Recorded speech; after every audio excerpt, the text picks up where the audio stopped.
आगे कह रहे हैं महद दीर्घवत्वा ह्रस्व परिमंडलाभ्याम। तो कहते हैं कि ठीक है, यहाँ पर इसको नहीं मानते हैं प्रकृति को स्वतंत्र कारण, लेकिन महत दीर्घवत्वा, महत माने जो महत परिमाण वाले हैं, जो पर्वत आदि की तरह बड़े परिमाण वाले हैं। और दीर्घ किसको कहेंगे? महत और दीर्घ में क्या अंतर है? दीर्घ तो होता है ऐसे लंबा, और महत उसको कहते हैं जो चारों तरफ से बढ़ता है ना, पर्वत आदि की तरह। तो महत दीर्घवत्वा ह्रस्व परिमंडलाभ्याम, ह्रस्व हो गया द्व्यणुक, क्योंकि अणु तो दिखता ही नहीं है, तो ह्रस्व परिमाण माना जाता है द्व्यणुक पर्यंत। ह्रस्व परिमंडलाभ्याम, और उससे भी छोटा परिमंडल जो है उनका, वो माना जाता है परमाणु, तो वो दिखता नहीं है। और यहाँ पर जो वा कहा है वो समुच्चय अर्थ में है, तो अर्थ कर रहे हैं अथच ह्रस्व परिमंडलाभ्याम ह्रस्वम द्व्यणुकम परिमंडलम परमाणु ताभ्याम स्वातंत्रेण महत् दीर्घवत् महत् दीर्घ परिमाणवत् महत् दीर्घ परिमाण युक्तम त्रणुकादि क्रमेण पृथिव्यादिकम जगत उत्पन्नम इति मतम तदपि तथैव असमंजसम विज्ञेयम् तज्जड़त्वात् चेतन साहाय्य रहितत्वात्। तो दो पक्ष चले। एक पक्ष चला स्वतंत्र, प्रकृति स्वतंत्र रूप से ही जगत का रचना का कारण है, उसका खंडन हो गया जड़ होने से। फिर एक दूसरा इन्होंने मत डाला कि प्रकृति अलग है और सत्वरजतम अलग है, तो वो प्रकृति ही इनको प्रवृत्ति से युक्त करती है, उसका भी खंडन हो गया।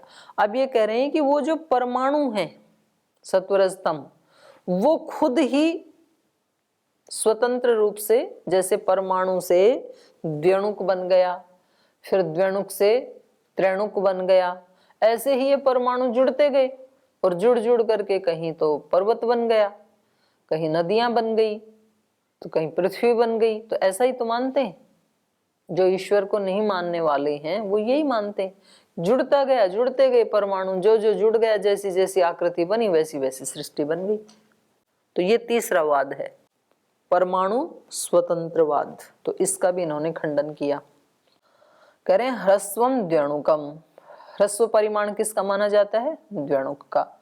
और परिमंडलम परमाणु, और परिमंडल माना जाता है परमाणु का। परिमंडल मतलब गोल, गोल की सबसे छोटी इकाई।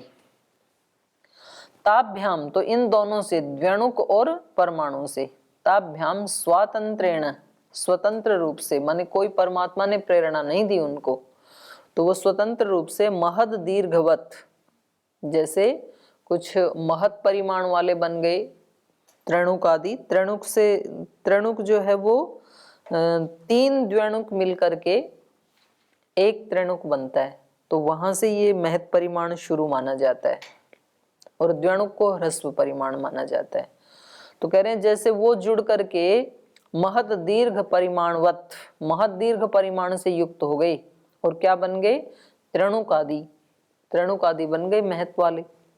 तो क्रमेण, उसी प्रकार से, क्रम से वो जुड़ते जुड़ते पृथ्वी आदि कम जगत उत्पन्नम ही थी, पृथ्वी आदि बन गई, जुड़ते जुड़ते पर्वत आदि बन गई, तो ऐसे ये जगत उत्पन्न हो गया।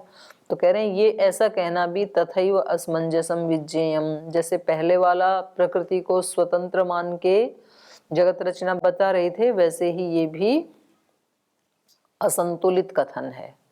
असमंजसम विज्ञेयम, क्यों? तज्जड़त्वात्, क्योंकि परमाणु और द्व्यणुक आदि भी तो जड़ हैं। अचेतन, चेतन साहाय्य रहितत्वात्, क्योंकि उनकी भी कोई चेतन सहायता करने वाला हो तब ही उनमें गति आती है, चेतन के बिना उनमें भी गति नहीं आ सकती है, तो अपने आप भी वो क्रियाशील नहीं हो सकते हैं। उभयथापि न कर्म अतः तदभावः, तो कह रहे हैं दोनों मिलकर के, उभयथापि, दोनों ही प्रकार से, माने परमाणुओं में भी क्रिया नहीं हो सकती है और खुद प्रकृति भी स्वतंत्र रूप से जगत रचना नहीं कर सकती है। उभयथापि न कर्म, दोनों ही प्रकार से कर्म अर्थात गति नहीं हो सकती है। ये जगत रचना रूपी कर्म संपन्न नहीं हो सकता है। अतः तद अभाव, इसलिए परमाणु अपने आप गतिशील हो गए हों उसका अभाव है। प्रकृति को चेतन नहीं बना देते। प्रकृति को तो फिर तो संज्ञा मात्र का ही फर्क हुआ। कोई एक चेतन तो आपने मान ही लिया, और चेतन जो है वो अपने आप में जो नित्य चीजें हैं उसको आप खंडित नहीं कर सकते हैं। तो प्रकृति को आप चेतन मानेंगे तो कोई ऐसी आपको चीज माननी पड़ेगी जो परिवर्तनशील है। तो परिवर्तनशील है वो फिर खंडित है, तो फिर उसको अनित्य मानना पड़ेगा आपको। तो कोई एक नई चीज आप लाएंगे फिर रॉ मटेरियल के रूप में कि जो मूल प्रकृति है ये तो चेतन है और परिणमित होने वाली ये चीज है, इसको ये कर देती है, तो वो तो फिर संज्ञा मात्र का ही भेद हुआ। उभयथापि न कर्म परमाणुषु आद्यम कर्म कथम स्यात् इति प्रश्नः। बोले यहाँ भी वही प्रश्न खड़ा हो गया कि जो परमाणुओं में माने एक परमाणु से जो द्व्यणुक बना या त्रिणुक बना तो उसमें वो गति वो कर्म उसमें कैसे हुआ, ये प्रश्न उपस्थित हो गया ना। तो जो प्रश्न प्रकृति के लिए था वही अभी परमाणु के लिए भी हो गया। तस्य प्रकार द्वेन संभावना अस्ति, दो तरह से उसमें गति की संभावना हो सकती है। अभिघातादिना प्रयत्नेन वा कर्म निष्पत्तिर्भवति। बोले जैसे किसी में कोई गति आती है जड़ वस्तु में तो उसके दो कारण होते हैं। एक तो कोई उसको प्रतिघात कर दे, जैसे गेंद है या गाड़ी है, कोई भी उसको धक्का मार दे कोई चेतन व्यक्ति, तो उसमें क्या आ जाएगा, फिर गति आ जाएगी। या तो गिर पड़ेगा या तो आगे चलेगा, उसमें गति आएगी कुछ प्रतिघात से। और या तो फिर प्रयत्न किया जाएगा उसके साथ, कोई चेतन आत्मा उसको आगे गति में लाने के लिए प्रयत्न करेगा। तो दो ही तरह से उसमें गति आ सकती है। तो कहा अभिघातादिना प्रयत्नेन वा कर्म निष्पत्तिर्भवति, क्रिया की निष्पत्ति दो ही तरह से हो सकती है। मान लो कोई जड़ वस्तु है और उसको हमने प्रतिघात कर दिया तो उसमें क्रिया निष्पन्न हो जाएगी ना, वो गिरने लगेगा, लुढ़कने लगेगा, कुछ तो होने लगेगा उसमें, तो भी प्रतिघात करने के लिए भी चेतन चाहिए। या तो फिर प्रयत्नेन, हम प्रयत्न पूर्वक गाड़ी आदि चलाते हैं, गाड़ी तो जड़ है तो हम उसको आगे चलाते हैं। फिर तदानीम उभयथापि प्रकार द्वेन अपि न कर्म संभवो अस्ति, तो ऐसा प्रकृति में ये दोनों ही चीज नहीं हो सकती हैं, क्योंकि प्रकृति को ना तो अपने आप में कोई प्रतिघात लग सकता है जब तक कि दूसरा ना हो कोई, और ना तो उसमें कोई प्रयत्न हो सकता है, क्योंकि प्रयत्न चेतन का धर्म है और ज्ञानवान चेतन का धर्म है। प्रयत्न तो जिसको ज्ञान है वही तो प्रयत्न करेगा, सुखकारी वस्तु को लेना चाहेगा, दुखकारी को हटाना चाहेगा, तब प्रयत्न करेगा।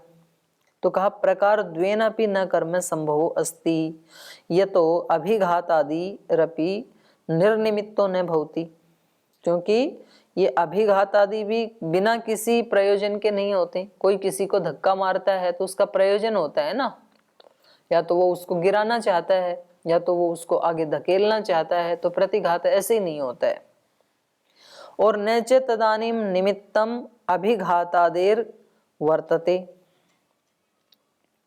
तो क्योंकि यतो ही अभिघातादि अपि निर्निमित्तो न भवति, बिना निमित्त के नहीं होते हैं। न च तदानीम निमित्तम अभिघातादेर वर्तते, क्योंकि उस समय जब सृष्टि की रचना ही नहीं हुई है तो कोई उसका अभिघात करने वाला है ही नहीं वहां पर, तो बिना निमित्त के कैसे उसमें अभिघात हुआ, कैसे आया वो क्रिया में, परमाणु भी कैसे क्रिया में आया, ये है प्रश्न। और प्रयत्नोपि तदानीम परमाणुषु आद्यस्य कर्मण कारणम न वक्तुम शक्यते तस्य आत्मलिंगत्वात्, क्योंकि प्रयत्न भी उस समय, प्रयत्नोपि तदानीम, तदानीम माने सृष्टि के आदि में, परमाणुषु आद्यस्य कर्मण, जो आदि कर्म हुआ परमाणु में भी, जो इलेक्ट्रॉन प्रोटॉन न्यूट्रॉन आदि घूम रहे हैं, उस गति को लाने में परमाणुषु आद्यस्य कर्मण कारणम वक्तुम न शक्यते। वो जो आद्य कर्म हुआ तो वो कैसे हो गया, उसका क्या कारण था, अगर परमात्मा को लेस कर दें तो उसका कारण हम बता नहीं सकते हैं, क्योंकि वो जो प्रयत्न जो है वो तस्य आत्मलिंगत्वात्, आत्मा का लिंग है ना वो, इच्छा द्वेष प्रयत्न सुख दुख ज्ञानानि आत्मनो लिंगम।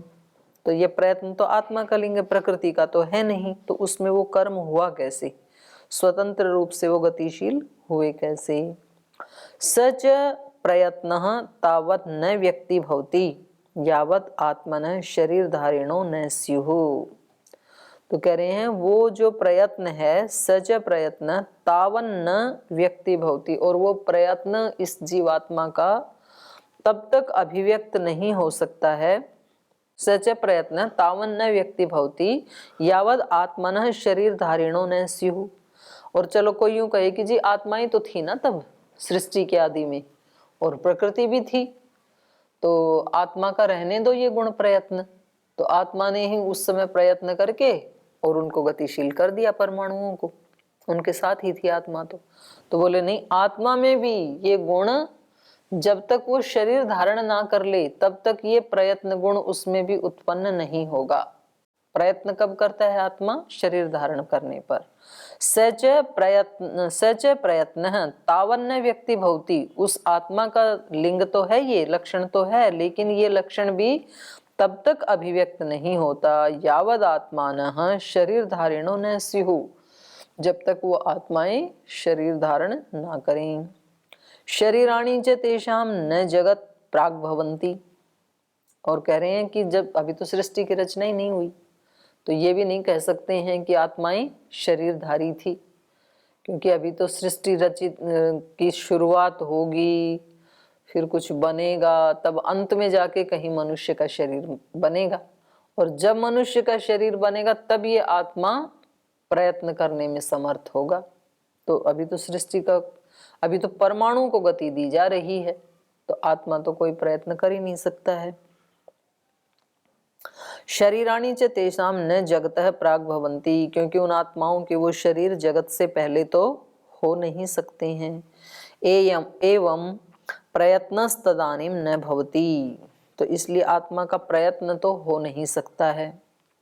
तद अभावात् कर्मा भाव इति, तो इसलिए प्रयत्न का भी अभाव है तो परमाणु में कर्म का, क्रिया का भी अभाव होने लगेगा, उसमें कोई क्रिया नहीं हो सकती है। अतः तद अभावः, इसलिए ये आपका कथन उचित नहीं है कि परमाणुओं की गति हुई और बस वो जुड़ते जुड़ते जुड़ते चले गए और ये सृष्टि बन गई, तो ये भाव ठीक नहीं है आपका। अतः कर्माभावात् तद अभावः तस्य महद् दीर्घ परिमाणवतो द्व्यणुकादिः क्रम प्रसिद्धस्य जगतो अपि अभाव उपपद्यते, जगतो भाव उपपद्यते। अतः इसलिए कर्माभावात्, कर्म का अभाव होने से, कर्म मतलब यहाँ पर क्रिया, क्रिया का अभाव होने से तद अभावः, परमाणु में जो क्रिया हो रही है उसका भी अभाव होने लगेगा। तस्य महत् दीर्घ परिमाणवत, और उसका जो महत् या दीर्घ परिमाण वाले द्व्यणुकादि हैं, इनका क्रम भी प्रसिद्धस्य जगतो अभाव उपपद्यते। तो ये जो कह रहे थे ना कि इनका क्रम जो है ये आगे चलता रहेगा और फिर ये प्रसिद्ध जगत बन जाएगा, तो बोले इस क्रम से भी ये जो प्रसिद्ध जगत दिखाई दे रहा है, प्रसिद्धस्य जगतः अभाव उपपद्यते, इसका अभाव ही उत्पन्न होता है। तस्मात् तत्मतम न युक्तम, तो इसलिए तीसरा मत भी युक्त नहीं है कि भाई परमाणुओं की गति से ही ये संसार की रचना हो गई अपने आप, ब्रह्म को मानना ही पड़ेगा। ये सूत्र का अर्थ हो गया।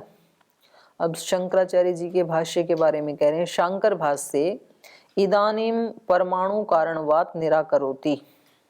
अब शंकराचार्य जी का जो परमाणु कारणवाद है उसका निराकरण कर रहे हैं। शांकर भाष्यम इति सूचितम तन्न युक्तम। अत्र सूत्रे परमाणु कारणवादस्य नामापि न पूर्व सूत्रे ह्रस्व परिमंडलाभ्याम परमाणु चर्चा विद्यते, परंतु तत्र शांकर भाष्ये तु सूत्रम स्वपक्षे नियोजितम यथा ही परमाणुभ्यः, परमाणु मतलब परम सूक्ष्मेभ्यः स्थूलम, स्थूलम महद आएगा ना, ह को दय कर लो, स्थूलम महद दीर्घम द्यणुकादिकम उत्पद्यते इति मन्यते तद तद्वत चेतनात् अचेतनम जगत उत्पद्येत। तो इन्होंने क्या व्याख्या की इसकी, इन्होंने कहा परमाणु कारणवादम निराकरोति शांकर भाष्यम इति सूचितम तन्न युक्तम। शंकराचार्य जी ने परमाणु कारणवाद का निराकरण किया है, वो युक्त नहीं है। अत्र सूत्रे, क्योंकि वो बनता ही नहीं है ना, तो उसका निराकरण क्या करेंगे। अत्र सूत्रे परमाणु कारणवादस्य नामपि न, बोले ये जो सूत्र थे इसमें परमाणु कारणवाद का कहीं नाम भी नहीं आ रहा है, क्योंकि सूत्र में तो क्या कहा, ह्रस्व परिमंडलाभ्याम, परमाणु शब्द का तो प्रयोग नहीं किया इन्होंने, तो इन्होंने तो ह्रस्व और परिमंडल का, और ये वैशेषिक में भी आता है ये सूत्र। अत्र सूत्रे परमाणु कारणवादस्य नामापि न, पूर्व सूत्रे ह्रस्व परिमंडलाभ्याम, पूर्व सूत्र में इन्होंने क्या कहा था, ह्रस्व और परिमंडल। तो परिमंडल वैसे गोल को कहते हैं, वो ठीक है, परमाणु को भी गोल ही मान लिया, कल्पना कर ली, परमाणु तो दिखता नहीं है किसी को, पर परिमंडल का सीधा सीधा अर्थ परमाणु नहीं कहेंगे। जितनी भी गोल चीजें हैं उन सब के लिए परिमंडल का प्रयोग किया जाता है, परमाणु के लिए भी कर लेते हैं। तो कह रहे हैं पहले सूत्र में तो ह्रस्व परिमंडलाभ्याम परमाणु चर्चा विद्यते, चलो मान लेते हैं कि परिमंडल से परमाणु को ले रहे हैं तो उसकी चर्चा है, परंतु तत्र शांकर भाष्ये तु सूत्रम स्वपक्षे नियोजितम, लेकिन शंकराचार्य जी ने इस सूत्र को स्वपक्षे नियोजितम, अपने पक्ष में माने ब्रह्म के पक्ष में नियोजित कर दिया। यथा ही परमाणुभ्यः परम सूक्ष्मेभ्यः स्थूलम महद दीर्घम द्यणुकादिकम उत्पद्यते, बोले जैसे ये जो परम सूक्ष्म परमाणु है, इस परमाणु से ही स्थूल महत दीर्घ द्यणुकादि की उत्पत्ति होती है। तो ऐसा अर्थ कर दिया उन्होंने पूर्व पक्षी जैसा। इति मन्यते तद्वत् चेतनात् अचेतनम जगत उत्पद्यते, तो जैसे जो परम सूक्ष्म है परमाणु, उसको तो मान लिया ब्रह्म की तरह से, और फिर द्व्यणुक त्रणुक आदि हैं उनको मान लिया जगत की तरह से, तो ऐसे अर्थ कर दिया। तो कहा इति मन्यते तद्वत चेतनात् अचेतनम, तो ये गड़बड़ हो गई ना, चेतन से अचेतन जगत कैसे हो जाएगा, और उदाहरण वो ले लिया परमाणु द्व्यणुक वाला। तो कहा चेतनात् अचेतनम जगत उत्पद्येत, चेतन से उस ब्रह्म से, क्योंकि वो तो ब्रह्म से ही जगत की रचना मानते हैं, तो उस चेतन से इस अचेतन जगत की उत्पत्ति हुई।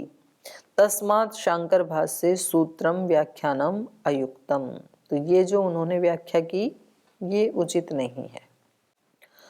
ननु जीवात्मनाम कर्म निष्पन्नम, बोले अब जीवात्माओं के कर्मों का वो बता रहे हैं। कर्म निष्पन्नम यद अदृष्टम तद जीवात्मसु समवाय संबंधे नाभिवर्तते तद अभिलक्ष्य परमाणुषु आद्यम कर्म संभवेत इति अत्र उच्यते। ननु जीवात्मनाम कर्म निष्पन्नम यद अदृष्टम, बोले जीवात्माओं के कर्म की निष्पत्ति कैसे मान लेंगे, जो अदृष्ट है, माने अदृष्ट फल भोग जो संस्कार हैं, धर्माधर्म फल भोग संस्कार हैं, तद जीवात्मसु समवाय संबंधे, वो जीवात्मा में कैसे रहते हैं, समवाय संबंध से, न अभिवर्तते, अच्छा समवाय संबंधे न अभिवर्तते, वो समवाय संबंध से रहते हैं जीवात्मा में। तद अभिलक्ष्य, तो उनको कर्माशय को अभिलक्ष्य करके परमाणुषु आद्यम कर्म, उन परमाणुओं में वो रचना हो गई। माने परमाणुओं में ये गति किसके कारण आई? जीवात्माओं के कर्मों के कारण। क्योंकि जीवात्माओं में जो अदृष्ट नाम का, जो धर्माधर्म नाम का जो तत्व है, वो तो समवाय संबंध से रहता है, तो हमेशा रहता ही है। तो उनके कर्मों, और ये तो बहुत बहुत बड़ी मान्यता है, ये अच्छे विद्वान भी इसको मानते हैं कि हमारे कर्मों ने उनको गति दे दी। मतलब वो भी कहते हैं परमात्मा को मानने की कोई जरूरत नहीं है, परमात्मा को बीच में लाने की जरूरत ही नहीं है। बोले यहाँ भी देख लो, जगत में कर्म करो और तुरंत उसका फल मिल जाता है। अग्नि में हाथ डालो, अपने आप ये जल जाएगा हाथ, वहां पर किसी परमात्मा को या किसी धर्मात्मा को लाने की जरूरत नहीं है। कर्म खुद ही अपना फल दे देता है। आप कोई बुरा कर्म करो, आपका मन खुद ही दुखी हो जाएगा। अपने आप ही व्यक्ति, मानो उसको किसी ने भी नहीं देखा और उसने कहीं किसी की कोई हत्या की या किसी का अपहरण किया, कुछ भी किया, कोई गलत काम किया, तो वो व्यक्ति बाहर आएगा तो वो उसका मन कैसा होगा? आत्मग्लानि से युक्त होगा। अपने आप ही बुरा कर्म किया तो बुरा प्रभाव अपने आप हो जाएगा। कोई आदमी अच्छा काम करके आया, उसको किसी ने भी नहीं देखा, उसने ध्यान किया, समाधि लगाई 1 घंटे तक, तो जब वो बाहर आएगा तो उसका चेहरा, उसके भाव अपने आप ही क्या हो जाएंगे? सात्विक होंगे, कुछ अलग होंगे। तो कर्म ने ही फल दे दिया, किसी तीसरे को लाने की जरूरत नहीं है। जैसा कर्म करता है व्यक्ति, तो ये बहुत बड़ी मान्यता है। तो ये ठीक है, यदि वो कर्म को सुधारने के लिए इस तरह का प्रवचन आदि देते हैं तो ठीक है, कर्म को ठीक कर लो, उनका कहने का अभिप्राय ये होता है। लेकिन सैद्धांतिक दृष्टि से तो फिर वो उचित नहीं है। तो ऐसे ही इन्होंने भी मान लिया कि जीवात्माओं के जो कर्म हैं, अदृष्ट संस्कार, फल भोग के जो संस्कार हैं, वो तो जीवात्माओं में समवाय संबंधेन अभिवर्तते, समवाय संबंध से रहते ही हैं। तद अभिलक्ष्य परमाणुषु आद्यम कर्म संभवेत, तो उनको अभिलक्ष्य करके परमाणुओं में क्रिया हो गई होगी। तो ये परमाणुवाद ही चल रहा है, माने परमाणुओं से ही सृष्टि रचना हो गई, ये दूसरा वाद चल रहा है यहाँ पर। समवायाभ्युपगमाच्च साम्यात् अनवस्थिते, तो कह रहे हैं कि चलो हम मान भी लेते हैं समवाय संबंध से थे, ऐसा अभ्युपगमवाद से हम मान भी लेते हैं। समवाय अभ्युपगमाच्च साम्यात्, उस समवाय के तो फिर सदा ही रहने से, अनावस्थित है फिर तो अनावस्था दोष आ जाएगा। तो अगर वो उस समय भी सृष्टि के आदि में, इन्होंने क्या कहा? सदा ही रहते हैं। समवाय संबंध तो ऐसा होता है ना जो कभी हटता नहीं है। तो यदि ये दृष्टादृष्ट पुण्य पाप आदि जो कर्माशय है वो सदा ही आत्मा में समवाय संबंध से रहता है, तो इसमें वो तो फिर कभी हटेगा नहीं है, दोष आएगा। और हटेगा नहीं तो कभी भी मुक्त नहीं हो सकता है मनुष्य। फिर तो उसके लिए परमाणुओं में गति होती ही रहेगी, सृष्टि बनती ही रहेगी और वो इसमें फंसता ही रहेगा। यदि च जीवात्मसु यो अदृष्टस्य समवायः स परमाणुभ्यः द्व्यणुकादिक क्रम प्रसिद्धस्य पृथिव्यादिकस्य जगतः कारणम् अभ्युगम्येत, तदा तस्य समवायस्य साम्यात् समत्वेन सदा वर्तमानत्वात् सृष्टि प्रलययो अनवस्था दोष प्रसंगः स्यात्।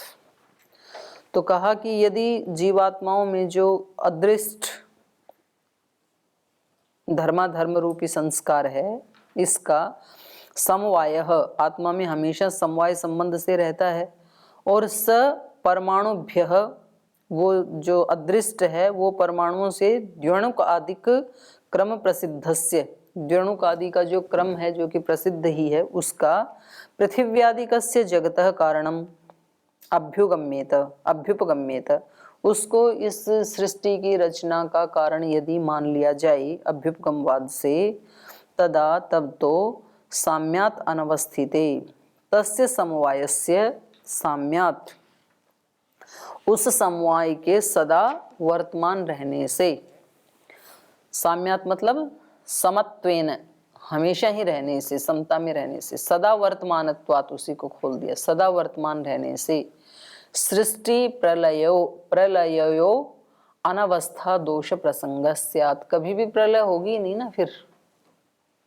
क्योंकि वो समवाय संबंध हटेगा नहीं और वो समवाय संबंध ही परमाणुओं को प्रेरित करता रहेगा, गति देता रहेगा, तो गति कभी रुकेगी ही नहीं, तो सृष्टि और प्रलय होगी नहीं, सदा सृष्टि ही बनी रहेगी फिर। तो सृष्टि और प्रलय अवस्था में फिर अनवस्था, और जब प्रलय ही नहीं हुई तो सृष्टि किसकी हो, तो ये अनवस्था दोष आ जाएगा ना। न ही नियमेन सृष्टि प्रलयौ स्यात्याम, क्योंकि जैसे अब सृष्टि और प्रलय नियम से होते हैं ऐसे नहीं हो पाएंगे। अपितु सृष्टि एवं सदा वर्तेत, सदा सृष्टि ही रहेगी, क्योंकि वो हमेशा बने रहेंगे, कारण हमेशा बना रहेगा तो कार्य भी बना रहेगा। कारणाभावात् कार्याभाव, कारण का अभाव होने से कार्य का भी अभाव होगा।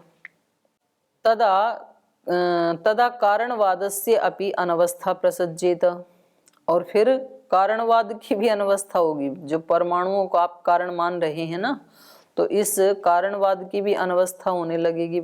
पुनः परमाणुओं अपि सृष्टि कारणत्वम न भजेरन, फिर तो परमाणु भी सृष्टि का कारण थोड़ी बनेंगे, धर्माधर्म अदृष्ट कारण बन गए, क्योंकि वो समवाय संबंध से हमेशा जीवात्माओं में रहते हैं और वो उनको गति देते हैं, और वो जो दृष्टादृष्ट जो समवाय संबंध है वो भी फिर जीवात्माओं में है, और तो जीवात्मा कारण हो गई। फिर उन जीवात्माओं में वो कहाँ से आया, धर्माधर्म संबंध, तो उसके लिए एक सृष्टि चाहिए, तो ये अनवस्था दोष आ जाएगा फिर। तो ये आपका परमाणुवाद भी इससे सिद्ध नहीं हो पाएगा, ये भी खंडित हो जाएगा। कुतस्तर्हि अनवस्था दोषः प्रसज्जेत, कुतः न नियमतो अदृष्टस्य समवायेन सृष्टिः प्रलयश्च भवेताम् इति आकांक्षायाम उच्यते। तो ये कैसे अनवस्था दोष आ जाएगा, क्यों नियम से अदृष्टस्य समवायेन, अदृष्ट के इस समवाय से सृष्टि और प्रलय क्यों नियम से नहीं होंगे, ऐसी आकांक्षा करते हुए पूर्व पक्षी पूछ रहा है। तो इसको जो उत्तर दिया फिर ये कल पढ़ेंगे, आज यहीं विराम लेते हैं।